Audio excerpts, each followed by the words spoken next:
नमस्कार दोस्तों। यदि आप सेक्स के दौरान इजैकुलेट नहीं कर पाते हैं, यानी कहने का मतलब डिलेड इजैकुलेशन का यदि अगर आपको प्रॉब्लम है, यानी सेक्स के दौरान आपको इजैकुलेट करने में, आपको डिस्चार्ज होने में बहुत टाइम लग जाता है, 1 घंटा 1.5 घंटा या कई बार हो भी नहीं पाते इजैकुलेट, आप थक जाते हैं, छोड़ देते हैं, तो इस केस में ये वीडियो आपको बिल्कुल देखना चाहिए कि इस तरह का प्रॉब्लम होम्योपैथी में सॉल्व हो सकता है या नहीं।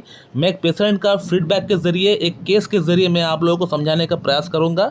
इसे आप देखेंगे तो समझ में आपको आ जाएगा कि होम्योपैथी में इस तरह का ट्रीटमेंट सॉल्व करना, केस को सॉल्व करना कोई बड़ी बात नहीं है। तो ये जो स्क्रीनशॉट आप देख रहे हैं, ये मेरा खुद का पेशेंट का है, जो कि मुझसे आज से 4 महीना पहले ऑनलाइन कंसल्टेशन के माध्यम से मुझसे जुड़े थे।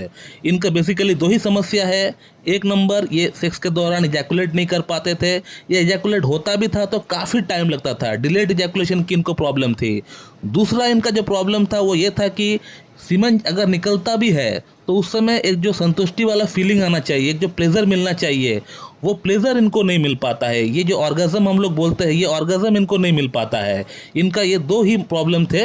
बेसिकली इन 2 ही प्रॉब्लम के लिए मेरे पास वो इलाज कराने के लिए आए हैं। अब इस पेशेंट का पूरा केस टेकिंग करने के बाद मैंने इनको होम्योपैथी की लाइसिन नाम की एक मेडिसिन है, जिसका पूरा नाम लाइसिनम, या इसका साइंटिफिक जो नाम है वो हाइड्रोफोबिनम इसका नाम है। और ये मेडिसिन एक पागल कुत्ता की जो सलाइवा होती है उसको पोटेंटाइज करके ये बनाई गई है। बहुत ही डीप एक्टिंग रेमेडी है, बहुत ही एक अच्छी रेमेडी भी है, लेकिन बहुत डीप एक्टिंग है। साथ में इसको हम लोग नोसवर्ड बोलते हैं, क्योंकि ये एक एनिमल किंगडम की एक मेडिसिन है। और इस मेडिसिन के अंदर होम्योपैथी में जो बेसिकली 3 माइजम की बात की गई है, सोरा, सिफिलिस, साइकोसिस, ये तीनों ही माइजम स्टेज बाय स्टेज इस मेडिसिन का अंदर देखने को मिलता है। इस मेडिसिन के अंदर लैक ऑफ इंटरेक्शन हम लोग को देखने को मिलता है, इंपल्सिवनेस देखने को मिलता है, जो कि सोरा में आता है। इसके अलावा साइकोसिस की अगर बात करें, जेलस होता है पेशेंट इसका, इसके अलावा सेल्फिशनेस होता है, तो ये जो है साइकोसिस के अंदर आता है। और अंत में इसका डिस्ट्रक्टिव क्वालिटीज भी देखने को मिलता है, जो कि सिफिलिस माइजम के अंतर्गत देखने को मिलता है। तो इस मेडिसिन के अंदर तीनों ही माइजम को हम लोग देखने को मिलता है, जो कि स्टेप बाय स्टेप एक इंसान का जीवन में आता है। दोस्तों, पहला सिम्टम जो हमने इसका अंदर देखा वो ये है कि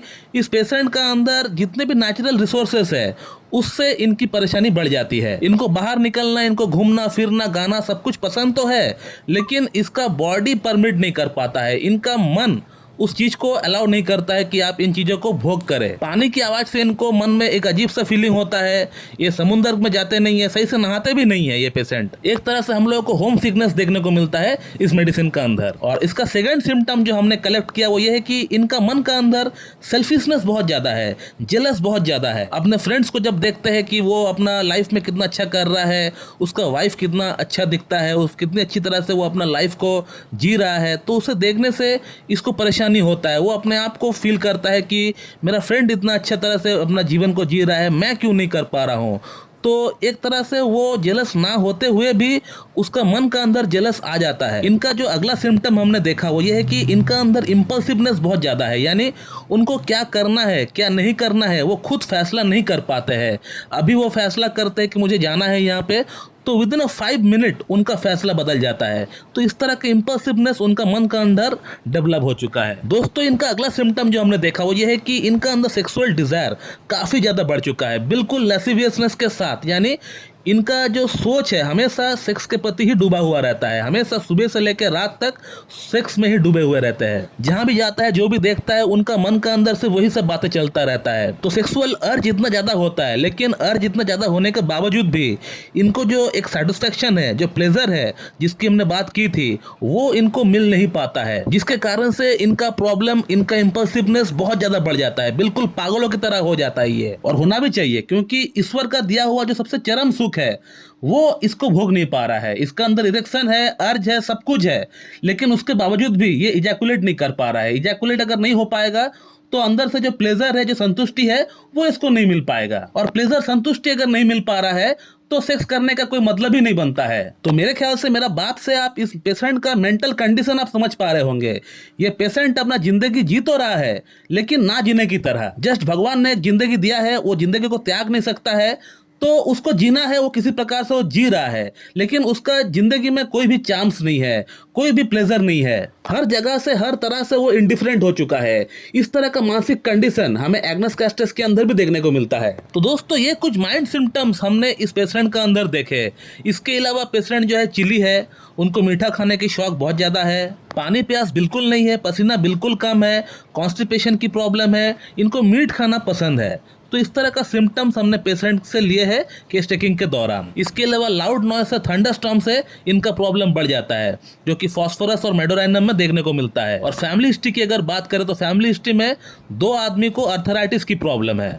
अब इस केस में हमने 2 मेडिसिन का सिलेक्शन किए थे, एक है लाइसिनम, दूसरा है मेडोराइनम।